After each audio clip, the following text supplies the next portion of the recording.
Hello guys, welcome to Akata TV. If this is your first time here, you're welcome. Don't forget to hit the subscribe button and like. And if you've been here before, keep being a family. So today we're going to be talking about a very interesting topic titled Where the Igbo Originally Come From. Curious, right?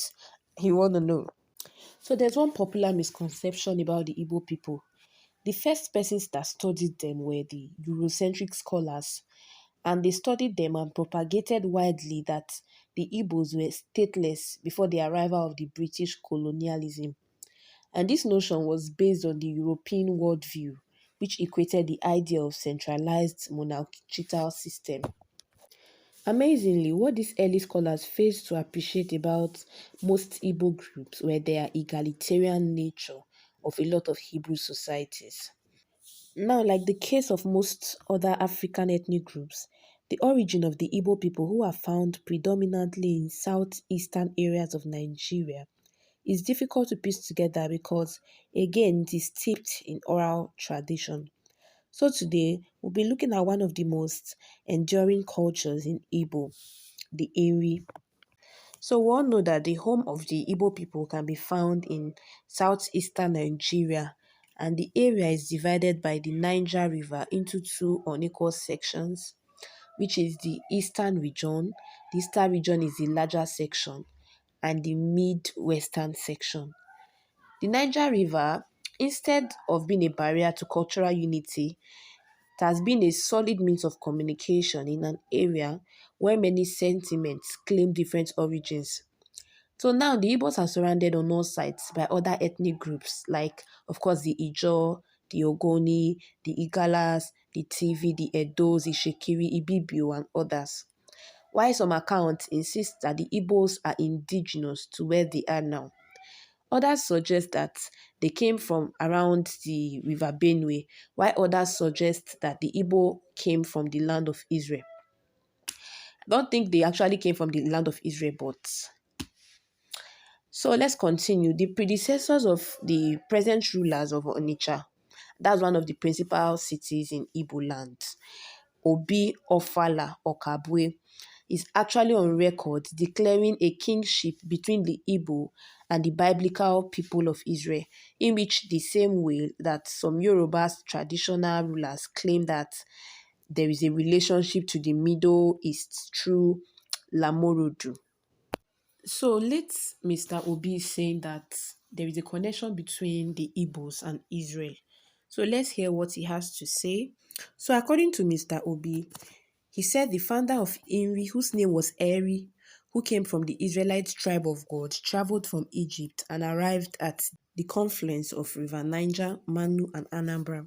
So this man named Eri lived as an alien among the people he met and somehow managed to become their high priest and judge. Now, while the jury is still out on the veracity of this connection between the Igbos and Israel, there is one thing that scholars seem to agree on, which is the fact that the Inri was one of the earliest settlements of Igbo-speaking people.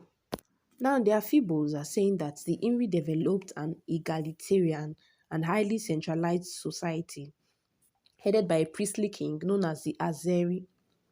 The Inri had also they also had highly developed agricultural practices, while some scholars believed was more advanced than those of their contemporaries. The Inris were also credited for discovering the secret of yam cultivation. The ability of the Inri to cultivate this highly valued food produce gave them an advantage over their neighbors who needed to learn the secrets to cultivate yam.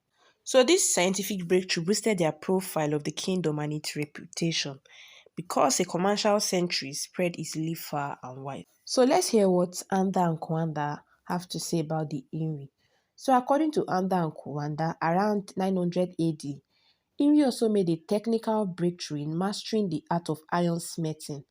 So with this iron technology, the Inri further advanced their ability to farm and hunt. And one of the most admirable things about them is that they could have easily used the knowledge of iron smelting to make war implements with which to dominate their neighbors. But then they did not. Rather, the Inri kingdom preferred peace and therefore prioritized trade and respect for the sanctity of human life. And this is what emulating. So what the INRI did to ensure that their iron technology was not weaponized and misused to cause bloodshed, the rulers of INRI, known as Ezenri, they transformed their weapons into ritual objects, thus militating against unnecessary violence. As such, when any of their neighbors, which were under the influence, broke the convention, such communities were outlawed by the INRI priests, and an embargo or curse was placed on them. And guess what? This curse wasn't lifted until a cleansing rite was performed. It was really admirable, though not militaristic in its foreign relations. The INRI was able to maintain a ritual or spiritual control on its neighbor.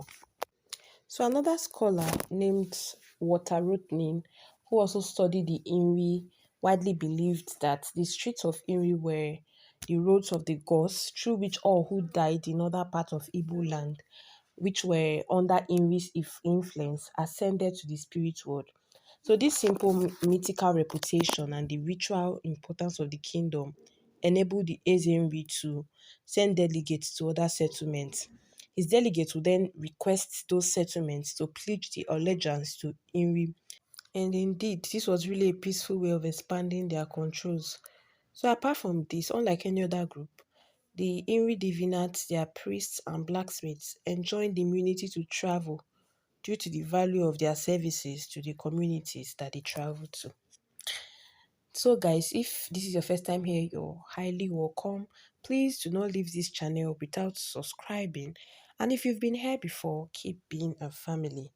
Thank you for watching. See you next time. Cheers.